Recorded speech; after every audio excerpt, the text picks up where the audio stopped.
She thought she owned my life, but I had a plan. I'm Sarah, 31 years old, and for 4 years I lived under the shadow of a woman who wanted to break me. Every family gathering was a battlefield. My mother-in-law, Victoria, didn't just criticize, she orchestrated my humiliation like it was an art form. What she wore, I couldn't. What she said, I had to echo. Even my smile had to meet her approval. But underneath my silence, I was building something she never saw coming. Before we continue, tell us where you're watching us from so we know we're not alone on this. Please like and subscribe for more videos like this. It all started the night Marcus brought me home to meet his family. Victoria greeted me with a hug that felt like a warning. Her lips smiled, but her eyes measured me like a threat. Within minutes, she commented on my dress, bold choice for a first impression, and my job, oh, so you're still figuring things out. The whole table laughed. Marcus squeezed my hand but said nothing. Year 1, I tried to please her. I bought her favorite flowers, learned her recipes, dressed the way she suggested. Nothing worked, every effort became ammunition. Sarah tried to make my lasagna today, sweet attempt. The word attempt always landed like a slap. By year 2, Victoria had perfected her method. At Marcus's sister's wedding, she introduced me to distant relatives as Marcus's companion. Not wife, companion. At Christmas dinner, she announced to everyone that we still hadn't given her grandchildren, then turned to me with mock sympathy.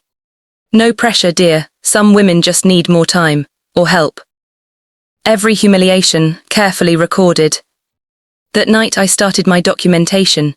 Screenshots of her texts calling me inadequate. Voice recordings of her telling Marcus I was holding him back. Emails to family members spreading lies about my background. I created a private folder on my laptop titled Project Victoria. Every insult, every manipulation, time-stamped and organized. Marcus noticed I'd become quieter. He thought I was adjusting, I was preparing. Month 43. Victoria hosted her annual garden party, her favorite stage for making me the punchline. This time she'd prepared a slideshow titled Our Family Journey, 47 photos. I appeared in exactly 3, always blurred in the background or cropped at the edge. When someone asked why I was barely visible, Victoria laughed. Oh, I must have used old photos before she came along. She had no idea what was coming. But I'd learned something crucial about Victoria. She craved an audience. Her power came from public perception. She needed witnesses to validate her cruelty. So I decided her next performance would be her last. I contacted a family therapist, booked a session, invited Victoria under the pretense of improving our relationship. She agreed immediately, probably imagining another opportunity to dissect my flaws professionally. The therapist's office was neutral ground, but I'd prepared the battlefield. I brought my folder, printed, organized, undeniable.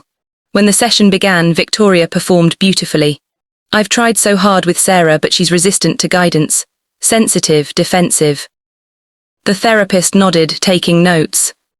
Then she asked me to respond. Truth doesn't need to shout. I didn't raise my voice, I simply opened the folder. This is a text from Victoria to her sister calling me a gold digger.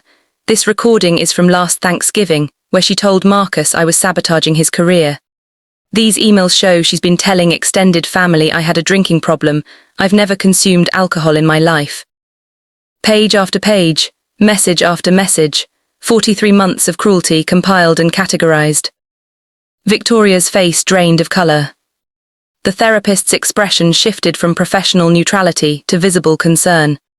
Mrs. Victoria, these communications show a pattern of emotional manipulation and defamation. This is serious. Victoria stammered, those were private conversations, she had no right. I had every right to document abuse, I said quietly, and I have one more thing. I pulled out the final document, a letter signed by Marcus, outlining boundaries Victoria would need to respect or lose contact with us entirely. He'd seen everything the night before. For the first time in 4 years, he'd finally chosen me. Sometimes silence is gathering strength. Victoria doesn't come to family dinners anymore. She sends cards on birthdays, formal, distant, carefully worded. Marcus rebuilt his relationship with his mother, but on our terms now. Respect, boundaries, consequences. I never wanted revenge. I wanted peace. But peace required proof, patience, and one perfect moment to finally speak. The daughter-in-law who refused to stay silent. Some battles aren't won with shouting, they're won with evidence. Follow Odagher Files for family drama that will leave you speechless. Please like and subscribe for more videos like this.